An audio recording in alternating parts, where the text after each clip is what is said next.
selamat malam semuanya. Malam. Malam. Halo, malam.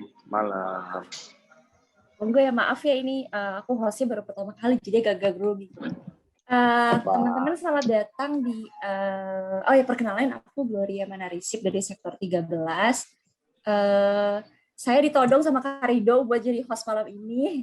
Ya, acara kita malam hari ini adalah acara bercanda, itu berbincang bareng pemuda yang dipelopori sama Gerakan Pemuda GPIB Jatipon. Dan malam hari ini topik yang akan kita bahas itu adalah The Perfect Sacrifice. Oke, please. Bentar ya.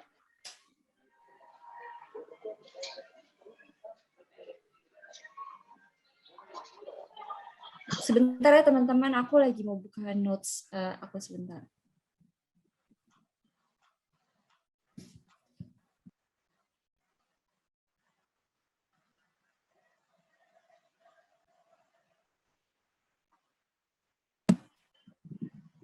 Oke teman-teman, jadi malam hari ini kita akan non formal aja ya. Jadi itu akan kita jadiin wadah untuk kita sharing tentang pengalaman kita sehari-hari dari topik yang udah ditentuin, yaitu adalah The Perfect Sacrifice. Jadi wadah kita ini adalah untuk menguatin satu sama lain aja. Jadi teman-teman bisa kita two-way communication, kalian bisa buka kameranya atau kalian juga bisa unmute komputer kalian untuk kasih respon ke pembicara malam hari ini. Jadi sebelumnya, kalau kalian udah lihat poster yang udah di-share sama teman-teman Gerakan Pemuda GPIB Jatipon, itu sebelumnya memang kita hari ini akan dipimpin oleh Raditya Oluwan. Tapi beliau sedang sakit dan tidak bisa hadir bersama kita. Jadi Kak Radit itu titip salam aja, dan dia berharap untuk next-nya kalau ada kesempatan bisa diundang lagi. And to the rescue, ada Kak Selo yang udah kita kenal dari lama dan pasti kita semua yakin apa yang disampaikan oleh Kak Selo itu bisa sesuai juga dengan apa yang kita cari pada malam hari ini, yaitu The Perfect Sacrifice. Jadi sebelum mulai kita berdoa dulu kali ya teman-teman ya. Siap. Oke, mari kita satu dalam doa. Tuhan Yesus, terima kasih Tuhan, selamat malam. Tuhan telah mengumpulkan kami dan membantu kami untuk menyelesaikan hari ini dengan tidak kurang satu apapun. Tuhan, sebentar lagi kami akan memulai persekutuan kami. Tuhan mau sampaikan apapun kepada kami siap mendengar Tuhan. Bantu kami, tenangkan hati kami, dan juga kiranya Tuhan juga membantu Kak Selo yang akan menjadi perpanjangan dari lidahmu. Terima kasih Tuhan Yesus, haleluya, amin. Amin. Oke, kita greeting bareng-bareng Kak Selo kali ya. Halo Kak Selo, selamat malam Kak. Selamat malam, Gloria. Selamat malam teman-teman. Malam Kak Selo. Kak Selo, thank you banget Kak untuk waktunya sama udah mau direpotin untuk kasih materi pada malam hari ini. In the meantime nih teman-teman, kalau misalnya nanti kalian punya pertanyaan, kalian bisa simpan pada sampai akhir diskusi. Nanti kita akan tanya satu-satu ke Kak Selo, atau kalian juga bisa tulis di kolom chat ini, nanti akan aku bacain, dan kalau ada waktunya kita bisa discuss bareng-bareng. Oke, siap Kak Selo, waktu dan tempat dipersilakan Kak. Oke, Gloria, terima kasih sekali lagi ya. Kemudian untuk Kak Rido, terima kasih juga sudah boleh menghubungi. Dan ada Om Poli di sini. Om Poli, terima kasih ya Om. Awalnya memang sebagai pendamping dalam pembicaraan, tetapi karena satu dan lain hal, Kak Radit tidak bisa, jadi acara juga harus berjalan terus, dan kita bisa memanfaatkan untuk momen ini untuk terus belajar akan kebenaran firman Tuhan. Baik, tanpa berlama-lama, kita akan masuk ke dalam pembahasan, tapi sebelumnya, mari kita mau berdoa karena kita akan baca Alkitab, dan kita juga mau berdoa untuk Kak Radit yang sementara dalam kelemahan tubuh, supaya kalau nanti next ada kesempatan, kita bisa ketemu juga. Oke, kalau gitu kita berdoa ya. Bapa, di dalam nama Tuhan Yesus, terima kasih untuk kesempatan yang begitu indah, waktu yang boleh Engkau berikan kepada kami. Terlebih ya Tuhan, Engkau juga berkenan hadir bersama-sama dengan kami pada saat ini. Kami berdoa untuk Kak Raditya yang tidak bisa hadir karena sedang sakit. Engkau memberkati ya Tuhan. Biarlah Kak Raditya boleh diberikan kesempatan untuk sembuh, kuat, pulih kembali di dalam Engkau, bersama juga dengan mungkin keluarganya, dan kami juga berharap suatu saat nanti kami juga bisa bertemu di dalam rangkaian acara pemuda bersama juga dengan Kak Radit ya Tuhan. Kami juga akan belajar kebenaran firman-Mu, berbincang-bincang santai seputar kebenaran firman-Mu. Pimpin kami, tolong kami, agar kami bisa mengerti, memahami di dalam nama Tuhan Yesus. Terima kasih Tuhan Yesus. Amin. Oke teman-teman, suara saya sudah cukup terdengar ya? Jelas Kak, jelas. Dengar Kak. Oke, kalau gitu temanya kan perfect sacrifice ya. Jadi ada ayat yang menjadi referensi. Saya ajak kita buka Alkitab di Ibrani pasalnya yang ke-10. Nanti saya aja yang bacakan. Rekan-rekan pemuda boleh memperhatikan dalam bacaannya. Saya bacakan Ibrani 10 ayat 1 sampai 10. Nanti penekanan di ayat 10. Di dalam hukum Taurat hanya terdapat bayangan saja dari keselamatan yang akan datang dan bukan hakikat dari keselamatan itu sendiri. Karena itu, dengan korban yang sama yang setiap tahun terus-menerus dipersembahkan, hukum Taurat tidak mungkin menyempurnakan mereka yang datang mengambil bagian di dalamnya. Sebab jika hal itu mungkin, pasti orang tidak mempersembahkan korban lagi. Sebab mereka yang melakukan ibadah itu tidak sadar lagi akan dosa setelah disucikan sekali untuk selama-lamanya. Tetapi justru oleh korban-korban itu setiap tahun orang diperingatkan akan adanya dosa. Sebab tidak mungkin darah lembu jantan atau darah domba jantan menghapus dosa. Karena itu ketika ia masuk ke dunia, ia berkata, korban dan persembahan tidak engkau kehendaki, tetapi engkau telah menyediakan tubuh bagiku. Kepada korban bakaran dan kepada korban penghapus dosa, engkau tidak berkenan. Lalu aku berkata, sungguh, aku datang dalam gulungan kitab. Ada tertulis tentang aku untuk melakukan kehendak-Mu, ya Allahku. Di atas ia berkata, korban dan persembahan, korban bakaran dan korban penghapus dosa tidak engkau kehendaki, dan engkau tidak berkenan kepadanya, meskipun dipersembahkan menurut hukum Taurat. Dan kemudian katanya, sungguh, aku datang untuk melakukan kehendak-Mu. Yang pertama ia hapuskan, supaya menegakkan yang kedua. Dan karena kehendaknya inilah kita telah dikuduskan satu kali untuk selama-lamanya oleh persembahan tubuh Yesus Kristus.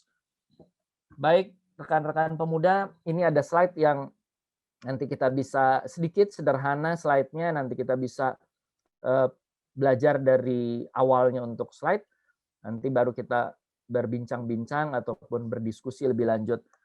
Oke, Kak Rido, ini saya yang share atau dari host? Dari Kasela juga bisa Kak, nggak apa-apa. Oke, saya share ya. Bentar.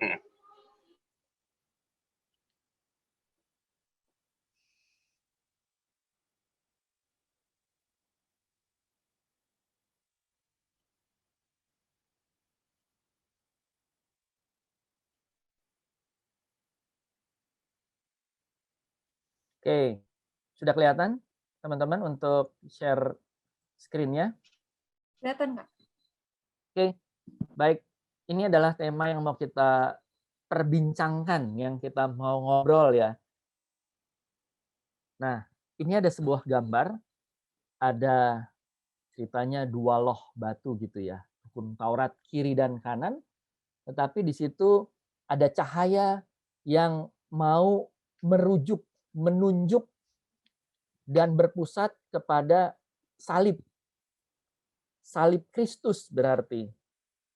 Nah, kalau dalam bacaan kita tadi dikatakan bahwa hukum Taurat itu adalah bayangan menuju kepada Kristus. Nah, ini yang sebenarnya kita mau menjadi sebuah dasar dalam percakapan kita. Karena kita juga akan belajar nanti konsep gambaran umum persembahan perjanjian lama maupun dengan perjanjian baru dan tentunya dengan kita saat ini gitu ya. Oke. Nah ini sekiranya kurban dalam perjanjian lama karena tadi judulnya kan sacrifice gitu ya, pengorbanan. Tapi kalau dalam baca cara perikop Lembaga Alkitab Indonesia terjemahan LAI ya, persembahan yang sempurna. Nah, tapi kalau atau teman-teman rekan-rekan membacanya di terjemahan baru, dia judulnya di pasal sebelumnya, kurban Kristus. Jadi kalau persembahan, kurban, karena itu identik. Ya kurban adalah untuk mempersembahkan. Apa yang dipersembahkan itu dalam rangka kurban. Nah, di sini ambil contoh adalah begitu banyak sebenarnya referensi di Alkitab, tapi yang memudahkan kita supaya lebih terarah, nanti rekan-rekan bisa membaca lebih detail itu di kitab Imamat. Dari mulai ada Imamat pasal 1, 2, dan lain sebagainya gitu ya. Karena cikal bakalnya sebenarnya kalau bicara tentang kurban persembahan, itu yang awal kalau rekan-rekan ingat Kain dan Habel di Kejadian pasalnya yang keempat. Dia mempersembahkan hasil dari pekerjaannya, ternaknya ya kan, terus hasil dari taninya atau perkebunannya itu dipersembahkan. Nah, kalau dalam kitab Imamat nanti yang rekan-rekan bisa baca tersendiri, itu ada begitu banyak macam kurban. Kambing domba, kemudian nanti ada juga tepung dalam bentuk roti. Nah, ini dibawa oleh umat kepada imam. Jadi ada imam yang menjadi perantara manusia dengan Allah. Itu dibawa melalui imam. Karena nanti di Ibrani kita bicara juga tentang imam. Berarti tugas imam adalah membawa persembahan itu dilanjutkan kepada Allah atau perantara antara manusia dengan Allah, ada imam. Begitupun juga sebagai simbol ataupun wakil kehadiran Allah di tengah-tengah umat. Kurang lebih seperti itu. Nah, jadi kalau dalam perjanjian lama dibawa umat kepada imam, kemudian kurbannya itu berupa ternak, ada makanan, ada hasil panen, dan lain sebagainya. Rutin, ada yang setiap hari, ada yang pagi sore, kemudian ada juga yang setiap tahun berkala, ataupun waktu-waktu tertentu yang harus mereka bawa sebagai kurban atau persembahan. Nah, yang membawanya pun jangan lupa, imam itu juga tidak luput juga dari dosa. Sehingga dia perlu juga ada penyucian, ya kan, ada pengudusan sebelum dia benar-benar mempersembahkan korban yang dibawa kepada Allah gitu ya.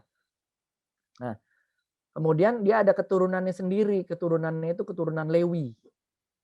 Jadi Harun dan keluarganya itu kurban dalam perjanjian lama sebagai gambaran kita.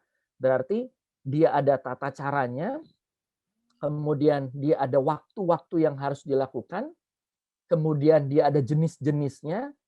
Berarti sesuatu ternak ataupun binatang itu harus disembelih, ya kan, menjadi sesuatu yang mati dan dipersembahkan. Berarti harus ada yang dimatikan, harus ada yang diambil nyawanya untuk dipersembahkan, tukar. Akibat dari ya ada kesalahan kita, dosa kita dan lain sebagainya, itu harus ditukar jadi ya. Darahnya harus ada yang mati supaya kita tetap hidup, kurang lebih gitu ya. Nah, kalau dalam perjanjian baru, contohnya ya referensi yang kita baca ya, ini dibawa oleh imam besar perjanjian baru. Namanya adalah Yesus Kristus. Kurbannya bukan ternak dia ambil, ya kan? Bukan hasil panen, tapi yang dia bawa adalah dirinya dia sendiri. Dipersembahkan sebagai kurban, sebagai persembahan. Jadi kalau yang sebelumnya itu adalah hasil-hasilnya, berarti hasil jerih payahnya dia, hasil berkat-berkatnya yang harus dikurbankan, diikhlaskan, diberikan kepada Tuhan, ya kan?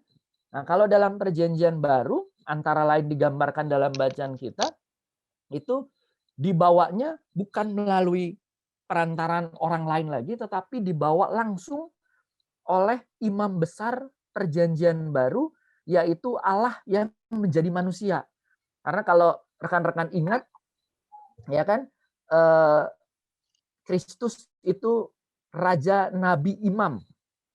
Makanya pada saat kelahirannya, bentuk-bentuk persembahan dari orang Majus kan emas, kemenyan, mur, gitu ya. Jadi itu sebenarnya sudah digambarkan raja, nabi, imam. Nah, dia membawa persembahan itu sendiri, tapi bukan bawa barang yang lain, tetapi tubuhnya sendiri yang dibawa satu kali untuk selama-lamanya.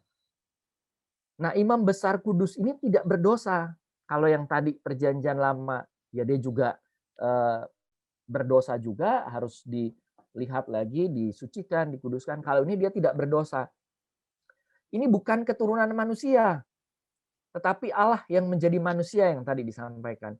Dan kurban persembahan itu sempurna. Jadi kalau rekan-rekan perhatikan dalam pembacaan Alkitab, satu-satunya yang disebut kurban persembahan sempurna itu hanya Yesus Kristus. Yang lainnya coba rekan-rekan perhatikan. Dia akan disebut apa? Kurban itu menyenangkan hati Tuhan. Tuhan berkenan atas persembahannya. Tuhan berkenan atas kurbannya. Tetapi tidak pernah dikatakan bahwa kurbannya itu sempurna. Satu-satunya kurban persembahan yang sempurna itu hanya melalui Yesus Kristus Tuhan. Nah, jadi kita udah lihat nih, ada dua perbedaan. Yang pertama, perjanjian lama itu akan mengacu kepada persembahan yang benar-benar sempurna, ya kan? Bukan binatang, bukan hewan ternak, bukan berupa hasil panen, makanan, tetapi tubuh Kristus itu sendiri yang dipersembahkan sebagai kurban untuk menebus dosa-dosa manusia. Nah, sekarang kita lihat saat ini kita mesti gimana berarti ya. Ini kalau bicara tentang persembahan yang sempurna, maka yang pertama kita harus lakukan, ini kan juga dalam rangkaian Paskah ya, kita harus mati dan bangkit dengan Kristus. Ini saya bacakan di Roma 6. Di Roma 6 ayatnya yang ke-8. Roma 6 mulai ayat yang ke-8. Kalau perikop itu mati dan bangkit dengan Kristus. Jadi jika kita telah mati dengan Kristus, kita percaya bahwa kita akan hidup juga dengan Dia. Karena kita tahu bahwa Kristus sesudah Ia bangkit dari antara orang mati, tidak mati lagi. Maut tidak berkuasa lagi atas Dia. Sebab kematiannya adalah kematian terhadap dosa satu kali. Dan untuk selama-lamanya. Dan kehidupannya adalah kehidupan bagi Allah. Demikianlah hendaknya kamu memandangnya, bahwa kamu telah mati bagi dosa, tetapi kamu hidup bagi Allah dalam Kristus Yesus. Jadi kalau perjanjian lama, kurbannya itu mati, ya udah mati aja. Kamu tetap hidup, gitu kan, dipersembahkan. Kalau Kristus mati, hidup lagi, bangkit. Kalau kita apakah kita dimatikan? Secara fisik tidak, kita tidak dimatikan. Tetapi kita harus mati seperti Kristus mati, yaitu kita mematikan dosa-dosa kita, ya kan? Dan bangkit bersama Kristus dalam kehidupan yang baru. Kita dimatiin enggak secara fisik, tetapi kita diminta untuk mematikan dosa-dosa yang ada di dalam kita dengan menerima kurban yang sempurna tadi, the perfect sacrifice. Nah, ini yang kita bisa perhatikan. Nanti kalau saya garis bawahi di ayat yang ke-11, demikianlah hendaknya kamu memandangnya, bahwa kamu telah mati bagi dosa, tetapi kamu hidup bagi Allah dalam Kristus Yesus. Sedikit, 12. Sebab itu hendaklah dosa jangan berkuasa lagi di dalam tubuhmu yang fana, supaya kamu jangan lagi menuruti keinginannya, dan janganlah kamu menyerahkan anggota-anggota tubuhmu kepada dosa untuk dipakai sebagai senjata kelaliman, tetapi serahkanlah dirimu kepada Allah sebagai orang yang dahulu mati, tetapi yang sekarang hidup, dan serahkanlah anggota-anggota tubuhmu kepada Allah untuk menjadi senjata-senjata kebenaran. Sebab kamu tidak akan dikuasai lagi oleh dosa, karena kamu tidak berada di bawah hukum Taurat, tetapi di bawah kasih karunia. Jadi, jangan lupa, mati dan bangkit, persembahkanlah tadi anggota-anggota tubuhmu menjadi senjata-senjata kebenaran, karena kamu sudah mati di dalam dosa dan hidup di dalam Kristus. Nah, yang kedua adalah yang sering kali juga kita mendengar di Roma 12 ayatnya yang ke-1 sampai dengan ayat yang kedua. Ini saya baca yang Roma 12 ayat yang ke-1 ya. Perikopnya itu judulnya persembahan yang benar.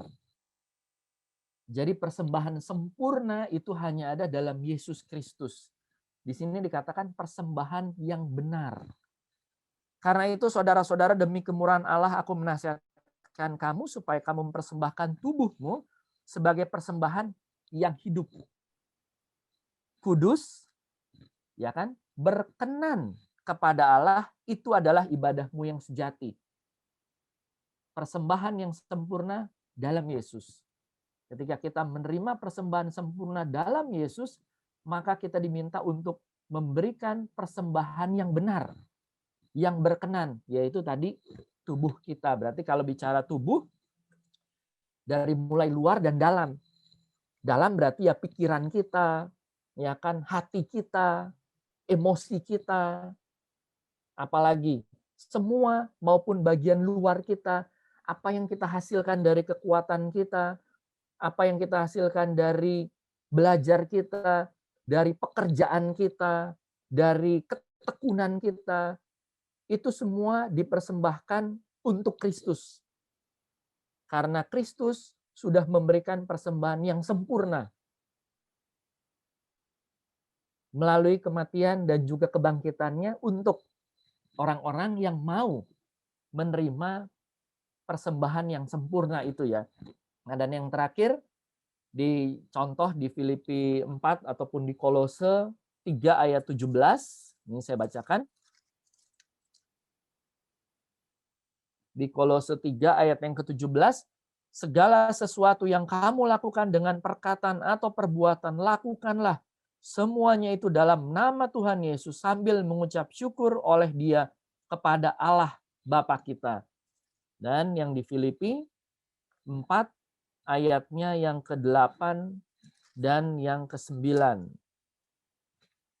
Jadi akhirnya saudara-saudara, semua yang benar, semua yang mulia, semua yang adil, semua yang suci, semua yang manis, semua yang sedap didengar, semua yang disebut kebajikan dan patut dipuji, pikirkanlah semuanya itu. Dan apa yang telah kamu pelajari, dan apa yang telah kamu terima, dan apa yang telah kamu dengar, dan apa yang telah kamu lihat padaku, lakukanlah itu. Maka Allah sumber damai sejahtera akan menyertai kamu. Nah, jadi kalau dalam perjanjian lama itu rutin, ya, pagi sore setiap hari, kemudian ada yang setiap tahun, ada yang harus kita bawa, sedangkan di perjanjian baru itu 1 kali. Maka dalam kehidupan kita sehari-hari yang kita harus lakukan adalah menerima persembahan sempurna yang 1 kali itu yang sudah dilakukan oleh Yesus Kristus untuk kita dan memaknainya setiap detiknya. Nah, jadi berarti cukup sekali? Enggak. Kita harus terus memaknainya setiap detiknya. Sehingga setiap menitnya kita diajak untuk terus hidup dalam persembahan yang sempurna itu yang telah Kristus Yesus lakukan untuk kita semua. Jadi hari ini ya kita juga memberikan persembahan yang berkenan kepada Tuhan. Besok juga iya, besoknya lagi iya, sehariannya sekali oh tidak. Sehari kita akan terus-menerus mempersembahkan persembahan yang berkenan. Karena kita sudah menerima persembahan yang sempurna dalam Yesus Kristus. Nah, jadi itu ya, sehingga kita bisa memaknai apa yang dilakukan dalam perjanjian lama dan melihat dengan cara yang diberikan ataupun digambarkan dalam perjanjian baru untuk kita nyatakan dalam kehidupan kita sehari-hari. Dalam perkataan, dalam perbuatan, dalam pekerjaan, dalam pelayanan, maupun dalam kehidupan persekutuan kita. Nah ini sebagai yang terakhir, Yesus Kristus ialah kurban persembahan sempurna. Oke, saya stop share dulu. Saya kembalikan dulu ke Gloria. Silakan. Oke, makasih banget Kak Selo. Aku tadi ada beberapa notes yang aku catat sih Kak, yang dari ayat Alkitab dibilang kalau persembahkan tubuhmu sebagai persembahan yang hidup, yang kudus, dan yang benar kepada Allah. Itu karena kalau menurut aku pribadi juga dulu waktu aku ulang tahun, teman aku pernah ada yang ngasih kayak ayat Alkitab, dan sampai sekarang tuh aku pegang Kak, itu yang ini ngena banget sih sama apa yang Kakak sampaikan. Itu dibilang dari Kolose 3 ayat 23. Apapun juga yang kamu perbuat, perbuatlah dengan segenap hatimu seperti untuk Tuhan dan bukan untuk manusia. Itu kalau menurut aku, iya, kita persembahan itu ada yang material yang kita kasih ke gereja seperti persepuluhan, karena itu juga Tuhan bilang itu sebagai bentuk tantangan untuk dia. Coba kamu kasih sebagian dari harta kamu untuk aku, apakah aku nggak bukain tingkap-tingkap langit untuk kamu? Tapi persembahan yang sesungguhnya itu kalau kita udah terima Yesus itu adalah dengan pekerjaan kita setiap hari. Itu benar sih Kak yang tadi Kakak sampaikan. Jadi mungkin dari teman-teman ada yang mau bertanya, ada yang mau sharing juga di pekerjaannya dia, atau dari setiap hari kalian di sekolah ada persembahan seperti apa sih yang the perfect sacrifice yang indah di hadapan Tuhan. Atau mungkin ada ini Kak, question dari aku kali ya Kak ya? Boleh. Okay. Kak, gimana caranya nih kalau aku pengen jadi korban hidup, jadi persembahan yang hidup dan ngelayanin Tuhan, tapi kalau apa yang aku jalanin itu setiap harinya aku nggak suka, pekerjaan itu nggak sesuai sama passion aku kuliah ogah-ogahan atau ngerasa hal yang berat, itu gimana caranya Kak? Oke, terima kasih Gloria. Pertanyaannya benar-benar kontekstual gitu ya. Maksudnya ya sering kita alami ya. Pertama kita harus tahu dulu, kita harus paham bahwa setiap kehadiran kita itu pasti harus mempunyai makna. Karena kita itu dilahirkan, dihadirkan dalam keimanan Kristen, itu pasti Tuhan punya maksud dan Tuhan punya tujuan. Jadi kalau dalam bahasa teologi gitu ya, itu kita hadir tuh untuk melakukan misi Allah, missio Dei gitu ya. Betul, purpose. Misi Allah, kalau bahasa sederhananya, kita itu hadir untuk melakukan cita-cita Allah, cita-cita Tuhan Yesus gitu. Jadi kalau misalnya kita bilang cita-citanya mau jadi apa, kan kita suka ya, jadi A, jadi B, jadi C. Nah sebenarnya yang pasti terwujud itu bukan cita-cita manusia. Yang pasti akan terwujud itu adalah cita-cita Tuhan. Pertanyaannya adalah, maukah kita menjadi bagian dari cita-cita Tuhan? Melalui apa? Melalui pekerjaan, melalui aktivitas yang sementara kita lakukan di dalam Tuhan. Nah, jadi kalau tadi, tapi ini bukan passion saya gitu ya. Kita harus mewarnai kembali ataupun mengingat kita itu bisa mendapatkan segala sesuatu, pekerjaan, ya kan, keahlian, talenta, itu campur tangan Tuhan. Semua pasti punya satu talenta.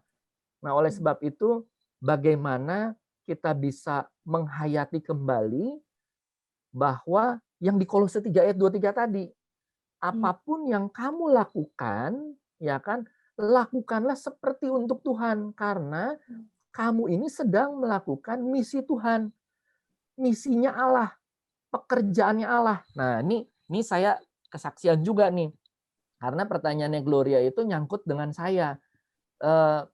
Saya kuliah teologi gitu ya. Kuliah teologi umumnya apa sih? Kalau namanya juga udah kuliah teologi. Berarti kecenderungannya pasti ya pendeta gitu ya. Kecenderungannya. Tetapi apa? Ketika saya sudah menyelesaikan studi, untuk menjadi seorang pendeta itu perlu proses. Dan ada beberapa hal yang harus dilakukan. Jadi itu kayak semacam dalam tanda kutip profesi ya, karena dia harus ada mengikuti lagi persiapan-persiapan, ujian, sampai yang rekan-rekan tahu kan ada masa vikariat gitu ya. Nah, itu kan ada beberapa step yang harus dilakukan. Nah, tetapi apa? Saya melihat di sini saya tetap harus maju terus. Karena melanjutkan step-step itu ternyata saya ada beberapa tantangan dan jalan berliku yang harus saya lakukan. Akhirnya kehidupan tetap harus jalan. Saya melamar bekerja di mana aja, yang penting kerja. Nah, saya waktu lalu itu masuk di call center ya. Call center nggak apa-apa. Saya tekunin. Call centernya itu call center 24 jam. Nah, lulusan teologi, kerja di call center 24 jam, yang kalendernya itu hitam terus, nggak ada merah, ya kan? Jadi kalau hari Minggu, ya bisa masuk juga, kerja, waduh gimana ini ceritanya? Mau terjun dalam pelayanan, mesti lihat jadwal dulu. Kak, bisa nggak pelayanan? Bentar ya, jadwal belum keluar. Nanti deh, jangan bikin janji dulu deh, soalnya jadwal masuk belum keluar. Nah, tapi di situ saya tetap maju terus. Saya bilang, nggak apa-apa Tuhan, ini memang sudah bagian dari rencana Tuhan. Di situ saya juga melayani kan, melayani para nasabah, para pelanggan gitu kan, melayani dengan benar, membantu mereka dalam kesulitan dengan menjalankan pekerjaan-pekerjaan saya gitu. Jadi kalau ada orang telepon, aduh saya mau nanya ini dong, saya kasih tahu gitu ya. Berarti kan saya sedang melayani. Passion saya enggak juga, tapi saya melihat dari misi Tuhan. Tuhan ternyata punya misi untuk saya supaya saya menjadi seseorang yang membantu orang lain. Nah, ternyata Tuhan tempatkan saya di situ. Di situ saya sambil berdoa, Tuhan, jika Tuhan berkenan, saya ya bisa mungkin dapat jadwal-jadwal yang Sabtu atau Minggu off gitu ya. Kadang ya saya harus tukeran gitu, ada jadwal pelayanan nih, boleh nggak tukeran? Oke, tukeran. Tapi saya berkorban itu kan. Saya harus ada boleh mau tukeran, tapi masuknya malam mau. Iya nggak apa-apa deh, yang penting tukeran, yang penting saya bisa ngisi jadwal pelayanan itu gitu ya. Saya tekunin, terus saya sambil berdoa, Tuhan jika berkenan, saya bisa dapat pekerjaan yang jadwalnya itu Senin sampai Jumat. Bener loh, Tuhan kasih. Walaupun masih di servis, maksudnya masih di customer service gitu ya. Tuhan kasih. Saya dapat pekerjaan di tempat saya kedua yang sekarang saya bekerja, itu jadwal saya kerja itu Senin sampai Jumat, 8 pagi sampai jam 5. Itu persis banget. Nah, tapi di situ saya ingat bahwa apa yang saya sudah sampaikan itu jangan lupa harus saya lakukan juga. Nah, jadi di situ saya bilang bahwa saya nih ada jadwal kosong nih Sabtu Minggu nih. Boleh ya saya ikut dalam pelayanan? Nah, sampai sekarang Tuhan masih terus memberikan kesempatan bagi saya sehingga saya paham bahwa yang saya kerjakan itu adalah cita-cita Tuhan. Passion saya. Ya enggak juga dalam pekerjaan ini, tetapi saya memahami passion yang diberikan oleh Tuhan. Dengan apa? Dengan apa yang saya kerjakan, saya bisa menolong orang. dan saya juga bisa mengisi waktu saya sesuai dengan talenta yang Tuhan berikan. Ya contohnya pelayanan ini. Gitu ya. Jadi di tengah-tengah aktivitas saya, ya saya masih ingat gitu loh dengan passion saya. Jadi kalau saya mau jawab yang tadi, nggak sesuai passion saya. Ya mungkin sebagian orang juga akan bilang nggak sesuai passion saya, tapi cek dulu, itu passion Tuhan bukan. Kalau itu passion Tuhan, lakukanlah itu seperti untuk Tuhan. Dan gunakanlah talentamu, passionmu yang tadi, passion saya nulis, ya gunakanlah juga passion itu menulis untuk kemuliaan nama Tuhan juga.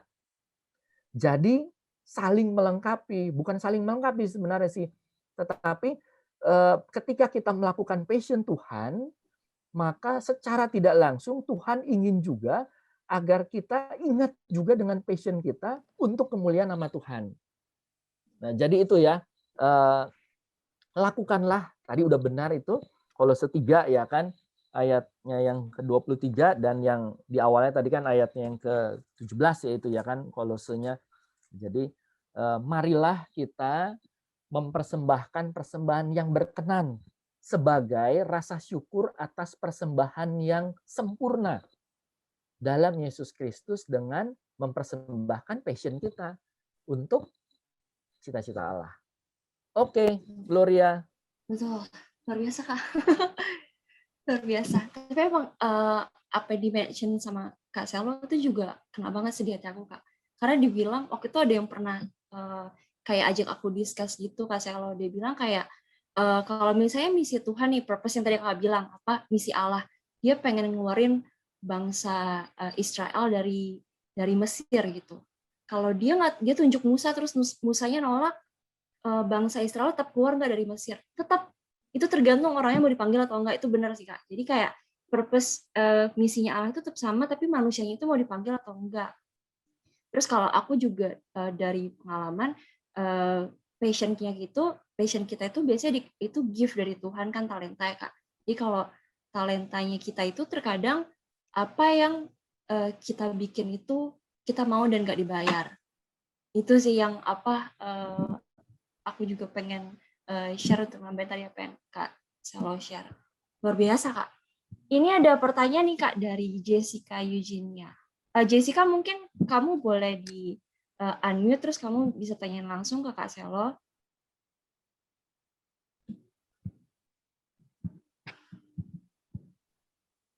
Silakan Jess. Oke Kak, selamat malam. Selamat malam. Nama aku Jessica. Aku izin tanya. Misalkan aku punya kenalan, dia itu dalam kehidupannya juga udah melayani, menyerahkan kehidupannya untuk Tuhan dalam waktu yang cukup lama. Namun dalam kesehariannya itu dia belum bisa memenuhi sikap Tuhan gitu Kak. Jadi kayak kesannya justru bisa menjadi batu sandungan bagi orang lain. Nah, mengingat hal tersebut kan juga bisa mempengaruhi kehidupan orang lain juga ya Kak dalam berpandang. Nah, menurut Kak Selo, gimana pendapat atau saran Kak Selo dalam menyikapi hal tersebut Kak? Terima kasih. Oke, Jessica, terima kasih. Oke, aku lanjut Gloria ya. Ya. Oke, baik. Yang kita harus lakukan berarti ada dua hal sebenarnya. Yang pertama ya tentu kita mendoakan. Berdoa Tuhan juga menolong agar rekan sepelayanan kita boleh tidak menjadi batu sandungan lagi gitu ya. Yang pertama itu kan harapan ya. Kita topang dalam doa. Nah, yang kedua adalah kita perlu juga untuk menasehati. Menyampaikan apa yang menurut pandangan kita atau pemikiran kita pasti untuk kebaikan. Nah, caranya tentu harus sopan dan santun gitu ya. Jangan banyak gitu orang ya kan. Kasih tahu contoh sederhana misalnya, ini namanya contoh kan ya.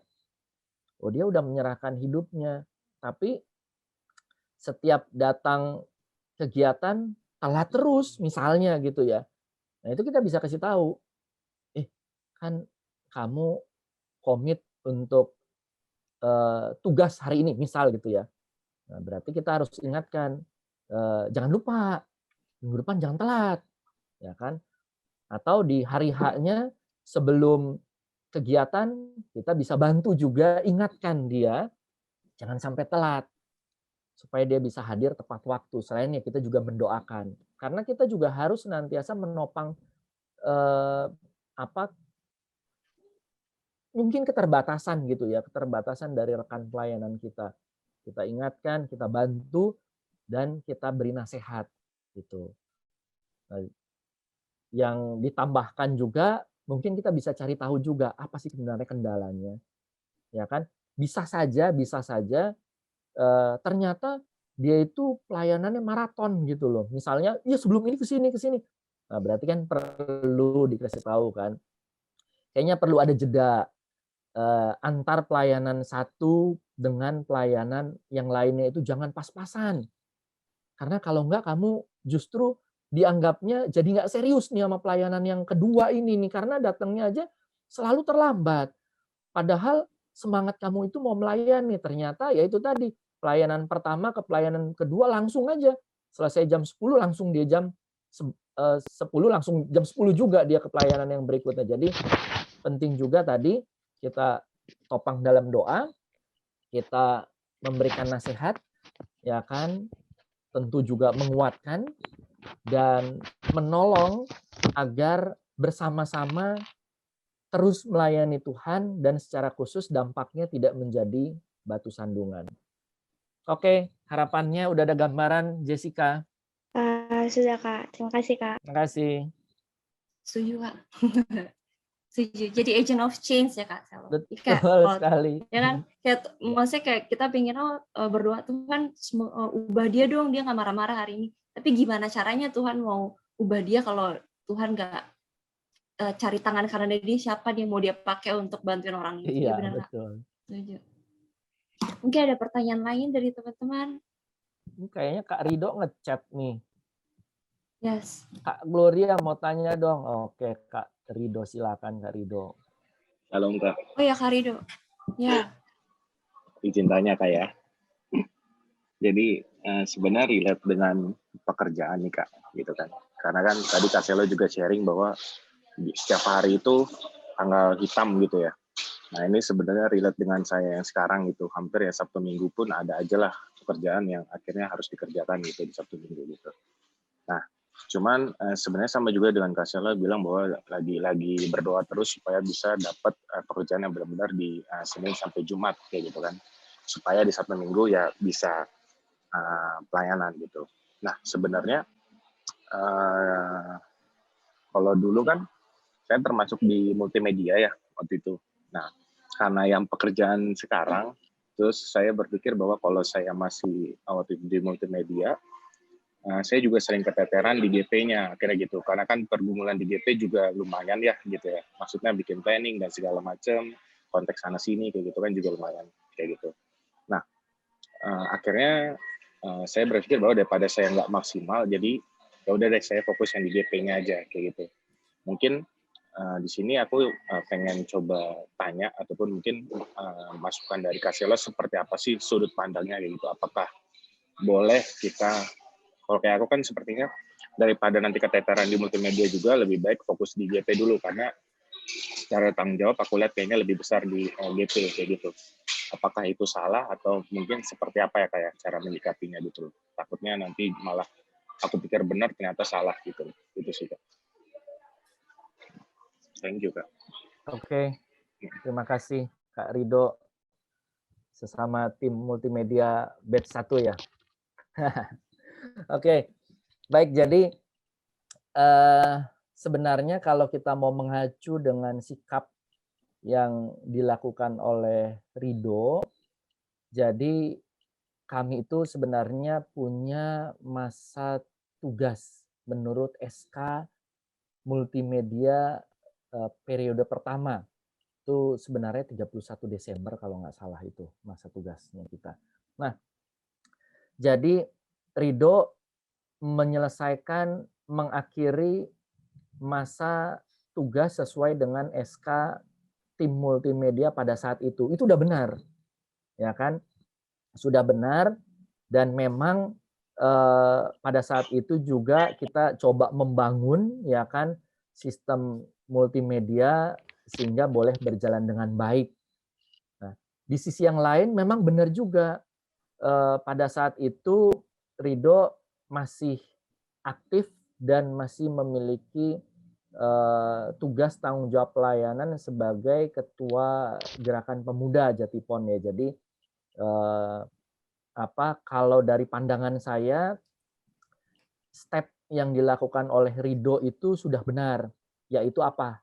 Satu, menyelesaikan masa tugas sesuai dengan SK, ya kan? Dua, menyatakan bahwa kalau nanti dalam keadaan situasional diperlukan, siap untuk dipanggil ataupun membantu.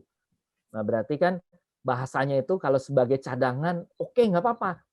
Siap kalau suatu saat ada hal tertentu perlu bantuan sebagai cadangan, saya siap gitu.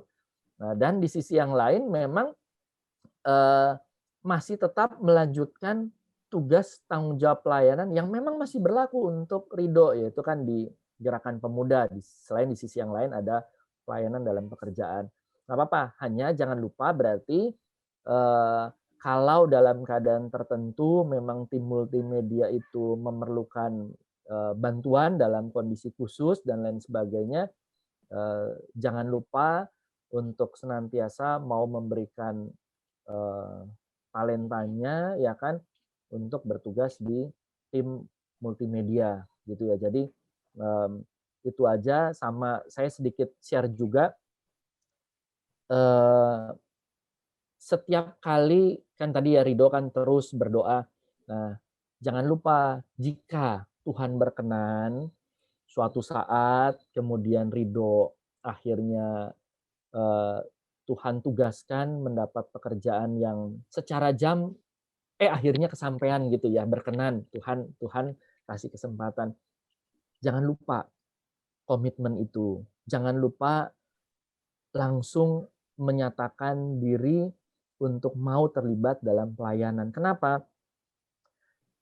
Sampai saat ini saya berupaya sekuat tenaga yang Tuhan berikan kepada saya, tentu dengan hikmat juga, untuk menjalankan tugas panggilan di sela-sela pekerjaan saya. Semakin lama saya semakin sibuk kalau mau jujur gitu ya dalam pekerjaan. Kalau dulu saya itu kalau untuk tugas tanggung jawab pelayanan nggak pernah cuti. Maksudnya ya udah pas selesai kerja. Tapi beberapa akhir-akhir ini saya harus mengajukan cuti untuk menjalankan tugas tanggung jawab pelayanan di gereja gitu ya. Misalnya ada beberapa pelayanan yang harus dilakukan, misalnya siapin materi renungan dan lain sebagainya. Waduh, kerja sampai malam gitu ya, dan lain sebagainya. Ini nggak keburu nih kayaknya. Saya itu sampai harus mengajukan cuti. Jadi cuti deh 1 hari, ngapain? Nggak kerja bener, tapi ngerjain renungan. Bikin renungan gitu ya. Karena nggak cukup waktu. Aduh, Sabtu udah langsung ini, Minggu. Jadi kita juga harus benar-benar ketika Tuhan berikan kesempatan, ya cuti kan nggak salah kan? Karena cuti kan adalah hak. Dan bedanya adalah saya menggunakan hak cuti saya, ada juga untuk keperluan dengan keluarga, keperluan pribadi yang lainnya, tapi saya gunakan juga untuk keperluan pelayanan gitu loh. Jadi saya mempersembahkan cuti saya juga untuk keperluan pelayanan. Nah, itu awal-awal saya enggak, karena secara waktu itu masih bisa lah. Nah, tapi suatu saat, karena begini, wah, orang suka bilang, melayani itu nanti, kapan? Ya nanti tunggu udah nggak sibuk. Nah, itu repot. Padahal sebenarnya kita harus melatih melayani itu ya sejak sekarang. Sampai kapan? Ya sampai Tuhan masih kita kasih kekuatan, masih kita diberikan nafas kehidupan, dan kesempatan dengan hikmatnya, ya kita berupaya untuk melayani. Hanya jangan lupa regenerasi, berarti kan kita juga perlu mengembangkan kesempatan kepada yang lainnya. Nah, itu aja paling tambahan buat Rido. Jika suatu saat Tuhan berkenan, ya kan, Tuhan membawa ke tempat yang berbeda, jangan lupa apa yang tadi didoakan, lakukanlah apa yang sudah didoakan. Oke, terima kasih. Thank you, Kak. Ada pertanyaan lain, teman-teman?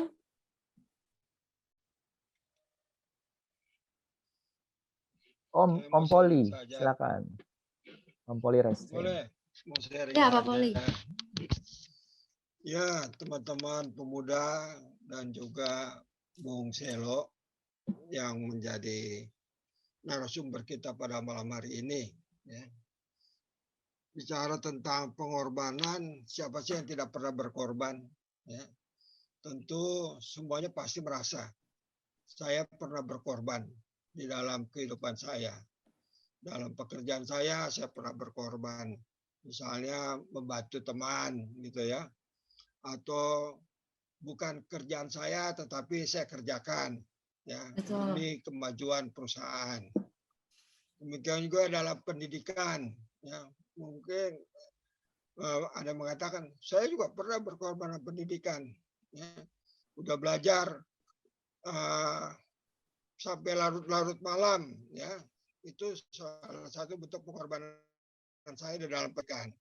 Demikian juga dalam berpacaran ya, anak muda kan pasti akan berpacaran ya, nggak mungkin nggak berpacaran.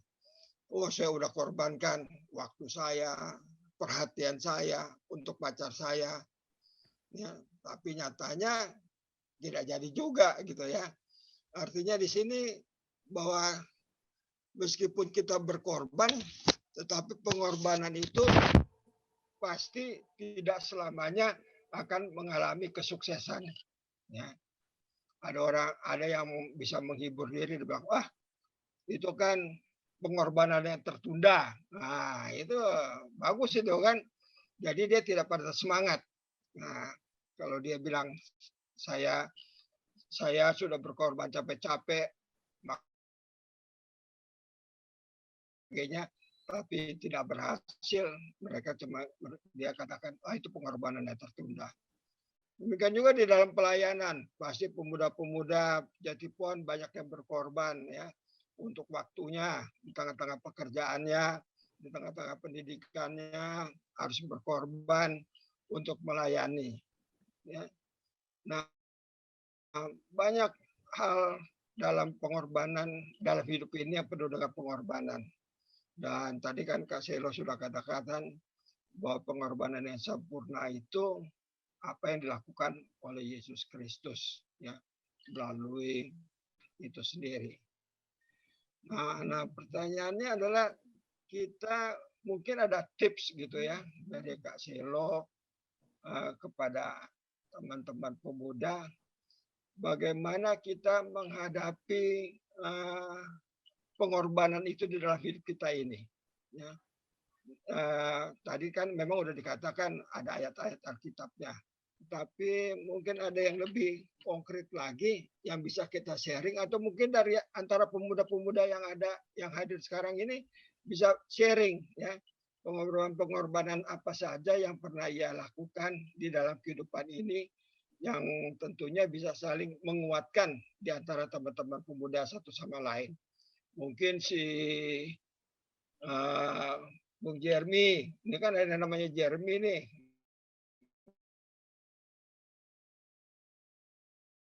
Nggak salah Bung Jeremy Gavianus, kan teman yang lain.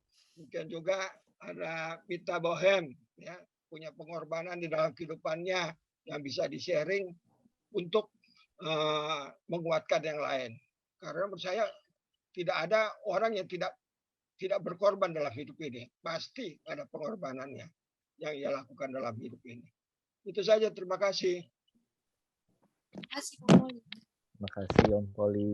Silakan berarti dari teman-teman pemuda dulu kali ya, Gloria ya. Iya, betul. Kak Jeremy, Kak Wita belum.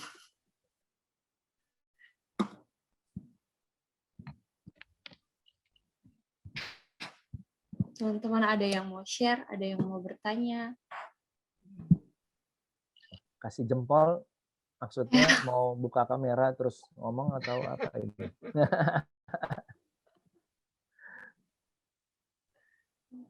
Pemuda dulu deh. Oh, pemuda dulu, oke. Ya nih pemuda-pemuda atau pada senang-senang semuanya nih, enak juga nih ya jadi pemuda zaman sekarang. Nggak nggak ada pengorbanan di dalam hidupnya. Tunjuk aja, Glor, tunjuk. Angel nih, ada Angel nih. Ini Angel ini kan.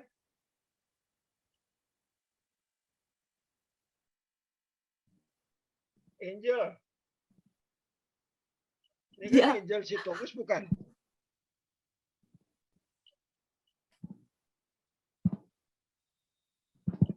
Kita hari ini ada 32 orang ya. Banyak juga ya, Kak ya? Iya, 30. Oke, ada yang mau cerita? Menunggu ini juga pengorbanan ini. Kak Selo, Silakan. Vivi mau cerita, Kak, mau share aja sih sedikit gitu. Waktu 2019 kan Vivi tuh pernah menjadi ketua ibadah MUPEL ya di Jatipon.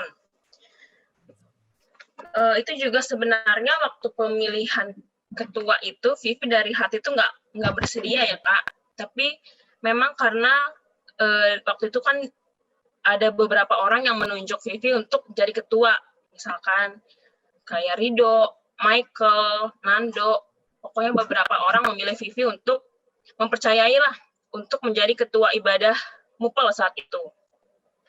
Pada saat itu Vivi ngerasa nggak sanggup Kak, karena mengingat pekerjaan yang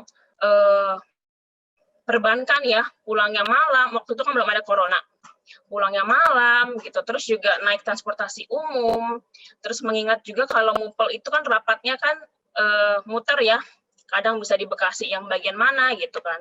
Kadang Vivi di situ mikir Kak, bisa nggak ya gue nanti sendirian gitu, jalan ke sana ke sini kayak ngerasa nggak sanggup gitu Kak. Nah tapi di satu sisi Vivi terima tantangan itu, oke, gue terima jadi ketua MUPEL gitu.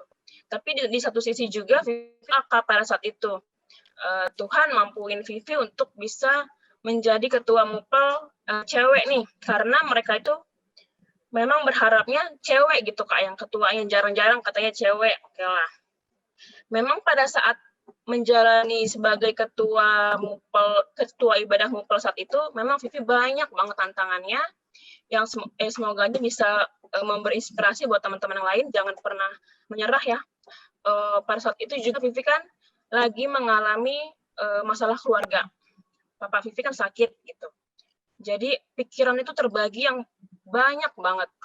Sedangkan di pekerjaan Vivi juga ditempatkan di kantor pusat gitu. Jadi benar-benar yang harus ke keluarga, papa sakit, ke pekerjaan, ke pelayanan gitu kan. Sempat di situ Vivi juga berpikir sempat mau menyerah gitu kan. 1 bulan lebih Vivi tuh menyiapkan pikiran, waktu, tenaga untuk ibadah MUPEL ini gitu. Tapi iman Vivi tuh percaya bahwa Tuhan tuh menguatkan Vivi gitu Kak. Dari sekian banyak permasalahan yang Vivi hadapin, Tuhan tuh pasti menguatkan gitu. Dan puji Tuhan sih di ibadah MUPEL waktu itu, mungkin teman-teman nggak ada yang tahu kalau saat itu di ibadah itu Vivi itu sedang mengalami kesedihan gitu karena masalah keluarga. Tapi Vivi nggak bisa dong di depan orang-orang banyak, di depan Bu Menita Vivi menangis, nggak bisa dong.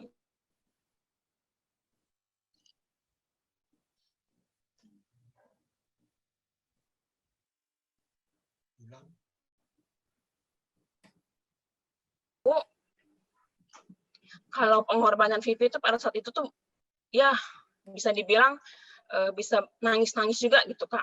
Malam-malam jam 9 malam harus ke Gloria atau ke GPIB Galilea untuk rapat. Seorang perempuan tuh ada rasa capeknya gitu loh Kak. Tapi memang benar yang dibilang Om Poli bahwa pelayanan itu ya pengorbanan gitu. Waktu, tenaga, pikiran, meskipun orang-orang nggak tahu pengorbanan kita, ya udah cukup orang-orang terdekat, cukup keluarga, cukup Tuhan aja yang tahu gitu. Tapi sekarang Vivi tuh pengennya nge-share aja gitu ke teman-teman, semoga teman-teman tuh juga punya pikiran tuh untuk semangat gitu loh, jangan gampang mengeluh gitu loh, karena pelayanan kalian tuh mungkin belum banyak menyita waktu, pikiran belum banyak gitu loh, gitu aja sih. Jadi jangan cepat menyerah walaupun ada ke distract sama pekerjaan, sama masalah keluarga gitu, pokoknya jangan gampang menyerah gitu Kak. Imani aja bahwa Tuhan tuh pasti menguatkan dan pasti Tuhan tuh memberi jalan keluar. Itu aja sih Kak Selo yang mau Vivi share. Oke, terima kasih Kak Vivi. Ada Thank you, pertanyaan Kak sedikit Vivi. Kak. Sekarang setelah flashback, melihat balik apa yang sudah Kak Vivi sampaikan, satu kata Kak, perbuatan Tuhan yang telah dinyatakan bagi Kak Vivi apa Kak? Kalau tadi Kak Vivi udah flashback terus melihat detik-detik ini, melihat ke belakang atas apa yang sudah Tuhan kerjakan, satu kata apa Kak? Perbuatan Tuhan yang luar biasa itu adalah Tuhan menyertai kemanapun aku pergi sih Kak. Itu Betul pesan ya? firman Tuhan yang aku imani sampai saat ini gitu. Ya, sehat, selamat ya, pergi ke mana tadi Gloria, maaf ya malam-malam gitu kan. Betul. Bahkan masih bisa sharing lagi, ngomong lagi hari ini. Jadi ya kita mau flashback, waktu kita mau lihat ke depan sih, aduh kayaknya Tuhan jangan-jangan Senin Kamis nih, hari ini ada, besok nggak ada ya kan. Tapi ketika sudah terjadi, kita flashback, kita langsung bilang, ternyata Tuhan setiap detik ada nih. Ya kan, acara juga puji Tuhan banyak yang diberkati begitu ya. Iya, dan Tuhan juga menyertai sampai dengan saat ini. Terima kasih Kak Vivi. Itu kiranya Kak Vivi, menjadi kekuatan buat kita semua ya. Thank you banget Kak. Kak Selo, ini ada pertanyaan di kolom chat dari Gita. Oke. Halo Gita. Halo Gita.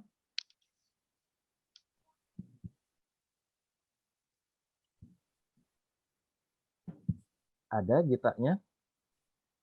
Gita Kabira dari sektor 1.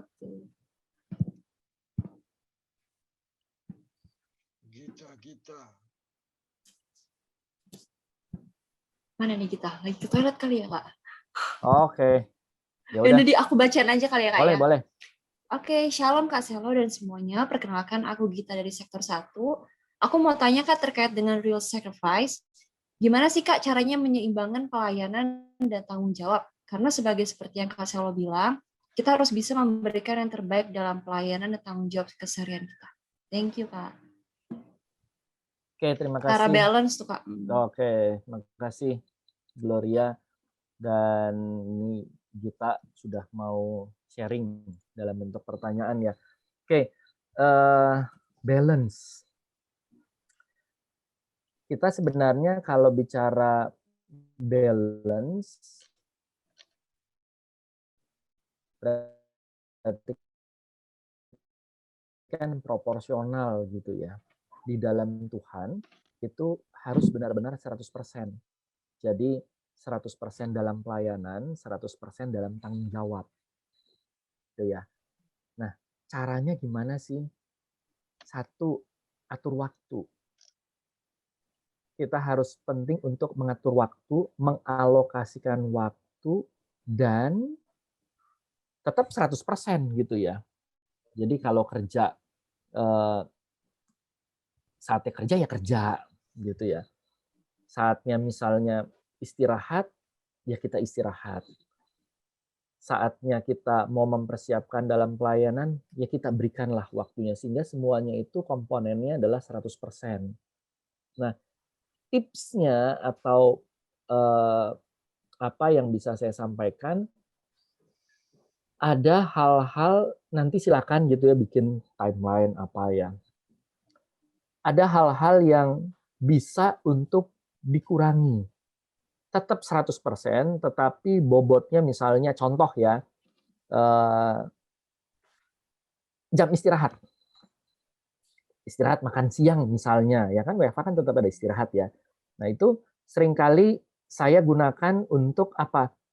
Mulai baca materi yang nanti mau di-share gitu ya. Contoh, saya mau ada pelayanan persiapan tokat PA misalnya, atau PT.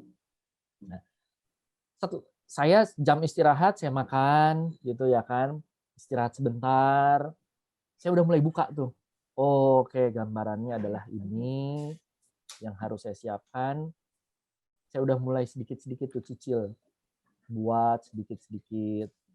Nah, atau jam misalnya kita ada aktivitas pribadi, contoh, wah ini kalau dulu ya masih belum COVID, ini harusnya jam jalan-jalan nih.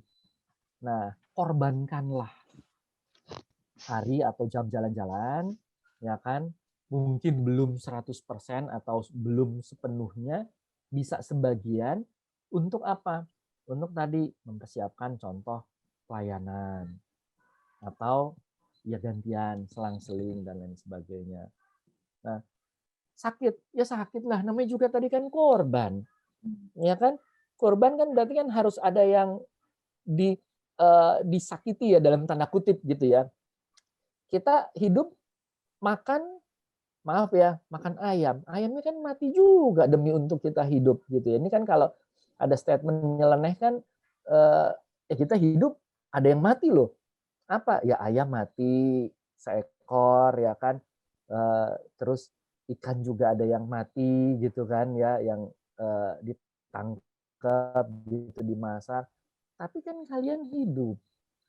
Nah, oleh sebab itu hidup itu harus kita maknai atas pengorbanan yang lain. Nah, jadi kalau kembali lagi ke pertanyaannya dari siapa? Dari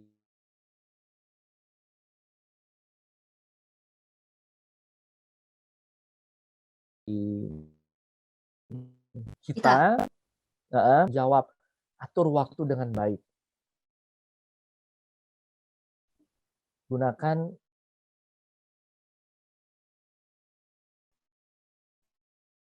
supaya tetap berjalan dengan baik, ya kan? Tanggung jawabnya juga tetap 100%. Bangunnya ya agak lebih pagi aja. Biasanya bangunnya jam 7, ya ini belajarlah untuk bangun lebih pagi, bangun jam 6. Kenapa? Karena saya harus mempersiapkan buat pelayanan besok. Berkorban harus masih tidur kok. Ini bangun lebih pagi. Nah, jadi itu ya contoh ya nih kebetulan di sini ada beberapa rekan-rekan sepelayanan saya gitu ya. Ada doa pagi gitu ya di Jatipon. Itu doa pagi mulainya jam 6 pagi ya. Berarti kira-kira aja ya kalau jam 6 pagi link itu harus dibuka paling kurang jam 5.45 ya. Biasanya antara setengah 6 atau 5.45. Berarti kan mesti bangun kan nggak mungkin disetting otomatis kan. Ini mesti bangun. Berarti cara bangunnya apa? Harus pasang alarm misalnya. Atau ya tidur hari Jumatnya berarti bisa digunakan ya lebih cepat supaya bangunnya lebih pagi gitu ya. Ya kan? Dan itu rutin dilakukan. Nah, setelah itu apa? Setelah kegiatan doa pagi selesai, pas istri udah bangun gitu ya, anak baru berkegiatan secara keluarga. Tapi apakah itu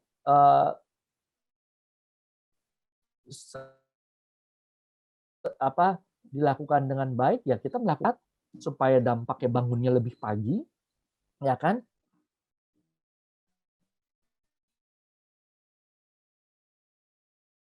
Setelah bisa menyimbangkan 100% pelayanan tanpa meninggalkan 100% tanggung jawab. Termasuk saya yang tadi saya bilang, saya mempersembahkan juga mengorbankan beberapa cuti saya ya kan dalam rangkaian tadi untuk mempersiapkan tetap pelayanan juga optimal tapi tanggung jawab juga saya bisa lakukan dengan baik. Itu aja tipsnya dari saya, kiranya bisa memberikan gambaran. Terima kasih. Luar biasa Kak Selma. Tapi Kak, aku mau tambahin ya, aku juga mau minta pendapat Kak Selma sih, karena ada kayak orang-orang yang seperti aku, misalnya kita working line-nya itu tidak ada waktu untuk pelayanan. Itu kalau aku sih dari gambar anggap pekerjaan kita itu pelayanan kita. Jadi di mana aku ditempatin, aku harus jadi cerminnya Kristus. Karena mungkin aku belum ada kesempatan untuk melayani di gereja, dengan aku pergi tiap hari ke sekolah, aku tiap hari pergi kerja, itu gimana caranya aku hari itu nggak nyakitin orang. Gimana caranya aku hari itu bisa jadi berkat untuk orang lain. Jadi pekerjaan aku di mana aku ditempatin itu pelayanan aku. Itu sih kayak untuk apa? Untuk tambahin kalau mungkin ada yang seperti aku ini Kak yang belum untuk melayani gereja, belum ada waktu untuk melayani gereja. Itu masih koma sebenarnya, Gloria. Orang seringkali ada pandangan seperti itu. Sebenarnya adalah itu masih koma. Jadi begini,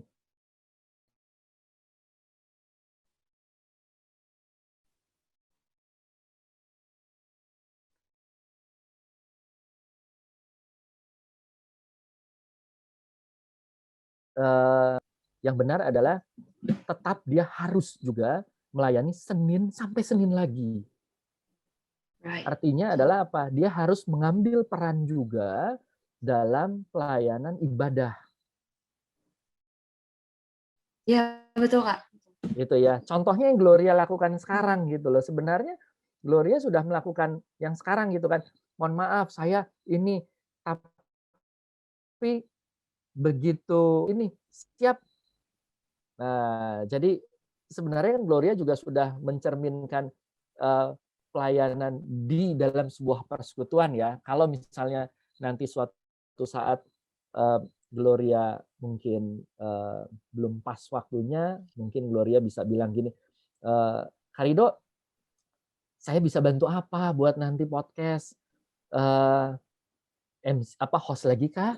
Atau saya yang bikinin deh slide-nya, kasih aja materinya. Udah nanti saya pakai jam istirahat deh. Nah, jadi jangan sampai kita mau menyatakan bahwa ya udah benar tadi dalam pekerjaan kita juga melayani, tapi marilah kita mengambil peran juga dalam kegiatan pelayanan dalam persekutuan. Walaupun secara kasat mata nggak ada, tapi ternyata Gloria ataupun teman-teman, teman-teman ini slide-nya yang bikin Gloria tidak bisa hadir, tapi dia titip salam pelayanan, selamat melayani buat teman-teman. Ini sudah disetting sama Gloria, kita doakan juga Gloria dalam pekerjaannya nggak bareng sama kita, tapi nah jadi itu ya yang masuk yang Gloria lakukan kan, mendadak kan katanya kan diiniin kan, tapi oke aja gitu loh, berarti sudah termasuk mengambil. Makanya saya bilang tadi sebenarnya Gloria masih koma tuh yang sekarang belum disebut gitu loh, padahal sekarang Gloria sedang menjalankan tugas pelayanan dalam sebuah persekutuan gitu loh, selain yang tadi di tempat kerja ya. Jadi buat teman-teman yang bilang, aduh saya nggak bisa, coba deh. Coba belajar untuk ambil peran. Karido, saya mungkin secara fisik nggak bisa ini, tapi pagi-pagi nanti saya udah settingin Karido, tenang aja. Sound lancar. Karido tinggal datang, teman-teman udah siap ibadah, pokoknya sound system saya udah setting segala macam, settingannya udah pas, jangan dirubah lagi Karido. Tinggal di-on-in aja misalnya gitu ya. Oke, itu aja sedikit tambahan dari saya untuk Gloria. Terima kasih. Mantap Kak. Oh ya Kak, kita sekalian ada Ibu Pendeta nih Kak. Selamat malam Ibu Ana, malam, Ibu Ana Bu Pendeta Ana. bersama dengan kita malam hari ini. Selamat malam. Malam Ibu.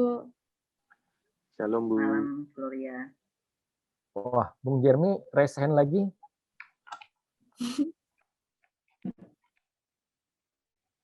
Silakan Bung Jeremy atau Bu Pendeta Ana. Silakan Gloria.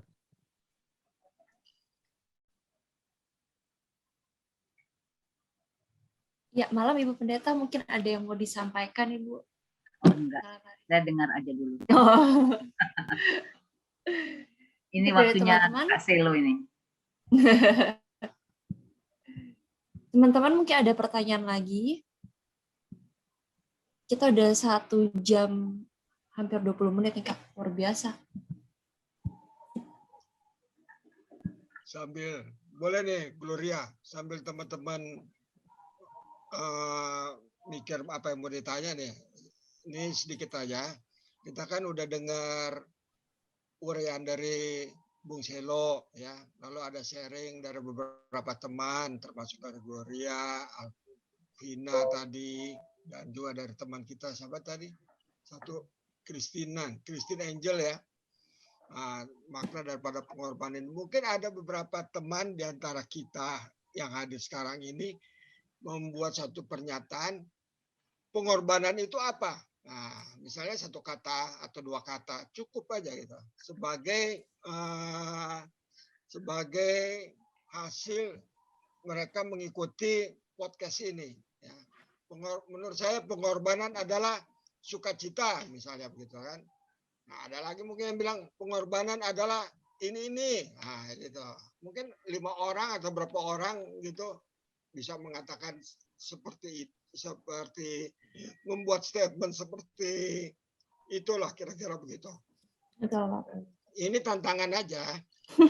Kan pemuda kan doyan ditantang. Nah. Ada yang mau mulai dulu? Kak Selo mungkin, Kak? Saya serahkan ke pemuda dulu, rekan-rekan pemuda. 5 orang ya, Kak ya? Iya. 5 orang. Aku dulu kali ya, Kak ya, yang aku tangkap. Boleh. Kalau dari yang kita dengar bareng-bareng malam ini, itu yang aku tangkap, if you take care of what is close to God's heart, you don't be surprised, God will take care of what is close to your heart. Jadi, kalau kita melayani orang-orang yang Tuhan Yesus sayang, kamu gak usah kaget kalau nanti orang-orang yang kamu sayang sama apa yang kamu kira itu akan di-take care sama Tuhan di atas. Kayak gitu sih, Kak. Oke. Teman-teman yang 4 lagi nih, 4 lagi. Nanti terakhir kita jangan ada yang live dulu ya, kita mau foto bareng-bareng dulu. Udah dapat mandat nih dari Karido. Ayo siapa? Jangan nggak usah ditunjuk. Pak Poli suka nunjuk ya dari tadi ya, jadi pada takut nih Pak. Ayo teman-teman, ada yang mau share 1-2 kata?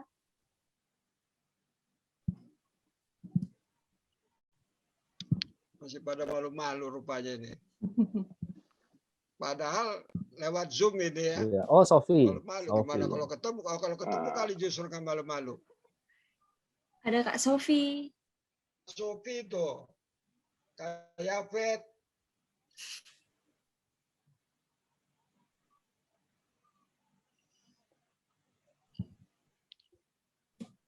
Malam Kak Sofi.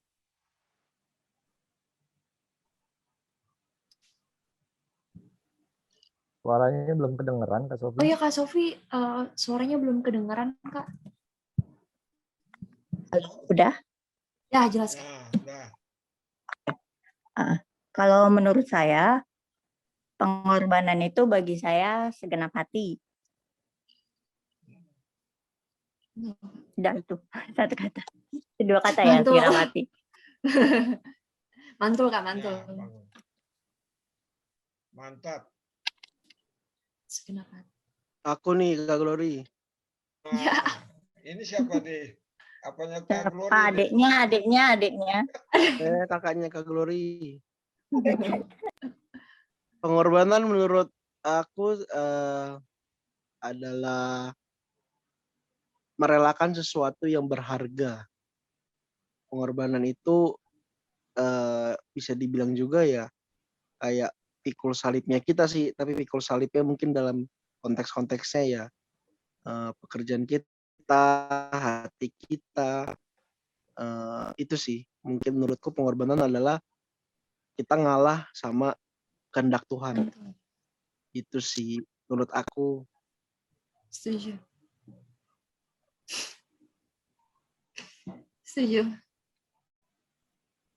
Kakaknya nggak bisa komentar kalau ada yang ngomong. Iya Pak, kayak mau ganti posisi aja Pak, dia yang gantiin saya Pak.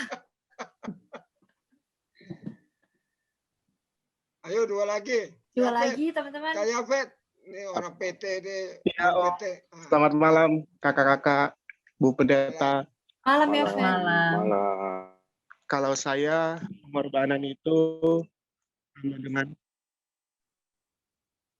ya bagi saya pengorbanan itu ibarat kita hidup untuk Tuhan. Kalau mati untuk Tuhan itu sangat gampang ya. Kita menyelamatkan kena bom mati juga pun itu, tapi hidup untuk Tuhan itu banyak banget. Seperti contoh cerminan tadi Kak Glory udah menyinggung itu, dan bukan hanya jadi cerminan, tapi menjadi teladan untuk semua orang, baik untuk di lingkungan keluarga, di lingkungan pertemanan kita, dan dimanapun di pinggir jalan pun kalau kita mencerminkan karakter Kristus, orang juga akan melihat bahwa kita itu benar-benar apa ya kalau dibilang ya, anak-anak Tuhan yang membuat dampak baik dimanapun kita berada. Itu aja, Om. Mantap ya, Fen.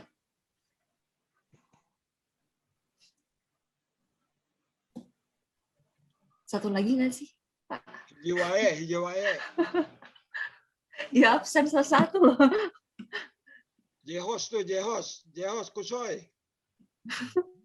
Selamat malam.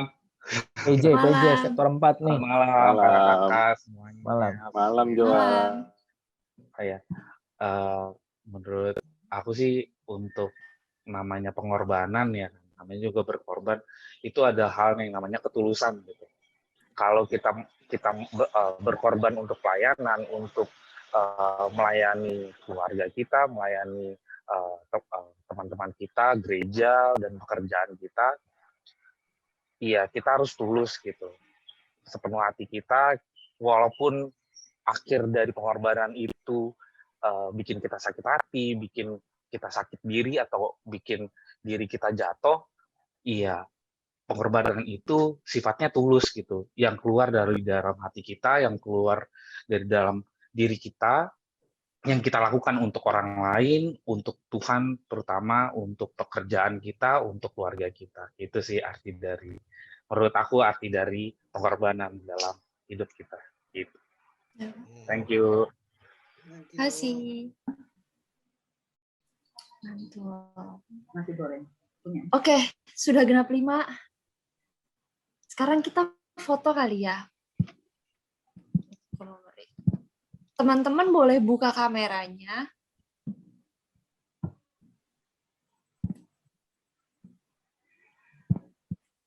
Wah. Ada wajah oh iya, muda ya. wah mantap. Udah kacamata tapi muda sekali wajahnya. Nah. Oh, mukanya baru kelihatan semua ya.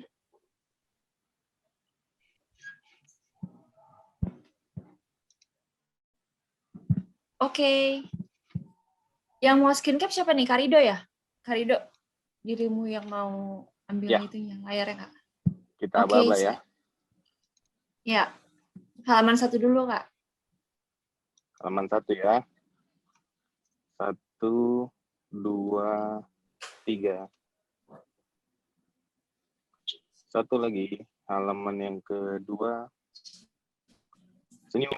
Rido mana senyum Rido? Ini bukan yang nyiap. Kalau gak ada senyum bukan Rido dia namanya. 1, 2, 3. Oke, siap sudah. Monggo, Gloria dilanjutkan lagi. Mantap, thank you semuanya. Semuanya untuk waktunya, untuk Kak Selo juga yang udah kasih wejangan kita untuk malam hari ini. Mamaku baru keluar dari kamar bilang jangan lupa berdoa kata gitu. Oke. Sebelum kita tutup, kita akan berdoa dulu. Mungkin Ibu Ana, Ibu Pendeta Ana mau pimpin doanya kita malam hari ini, Bu, sebelum kita selesai. Tadi kalau kata mungkin berarti bisa enggak, bisa iya. Iya nih Bu, aku nggak enak soalnya minta Ibu. Mohon dengan sangat Bu. Ya, kalau minta tuh jangan ragu, Gloria. Kan dia minta mungkin, pakai mungkin kan, jadi boleh tidak dong. Ya, mari rekan-rekan pemuda yang Tuhan Yesus kasihi, kita satu dalam doa. Bapa di sorga, kami sungguh sangat bersyukur dan terima kasih karena Engkau telah memimpin percakapan kami di sore menjelang malam tadi Tuhan sampai dengan malam hari ini dalam wadah Pelkat GP. Dan kami percaya apa yang sudah kami percakapkan, yang kami sharingkan, sungguh-sungguh itu membawa berkat bagi kami dalam kehidupan masa muda kami.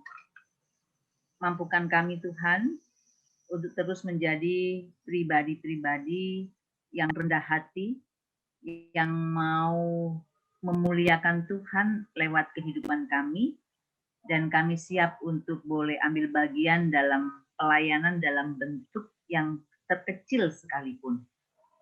Berkati Kak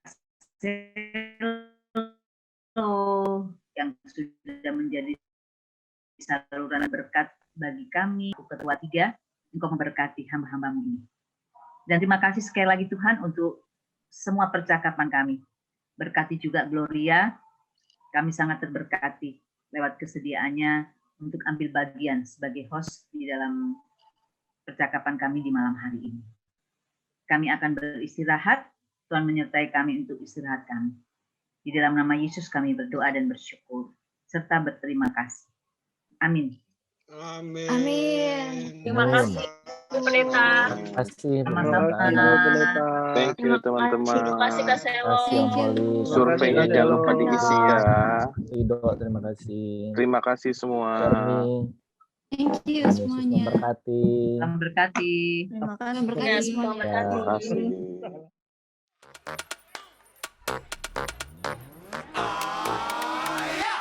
I'll make you move like your boots are on fire. I'll make you jump like you touch a light.